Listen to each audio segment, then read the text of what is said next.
रात के करीब 1-1:30 बज रहे होते हैं। अरुण अपने कमरे में मायूस होकर अपने फ्यूचर के बारे में सोच रहा होता है। इतनी मेहनत, इतनी कंपटीशन, कितना मुश्किल है यह सफ़र।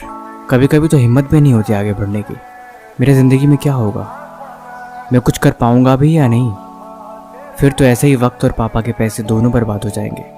उठता है, बाहर जाता है। उसके मम्मी पापा बाहर बरामदे में सो रहे होते हैं। पापा का फ़ोन टेबल पे पड़ा होता है। पापा के फ़ोन को उठाता है और जैसे ही उनकी लॉक वाली बटन दबाता है, पापा ने उसकी और अपनी फ़ोटो वॉलपेपर पे लगा रखी होती है। तब उसे पापा की एक बात याद आती है। जब उन्होंने शर्मा जी से उसकी फ़ीस के लिए वो पैसे उधार लिए थे, तो पापा ने बड़े शान से बोला था, अरे शर्मा जी, मेरे पास मेरा बेटा है, ये है तो फिर मुझे क्या गम। इतना सुनते ही कमरे में दोबारा से आता है और एक नई उम्मीद के साथ मेहनत करना शुरू करता है।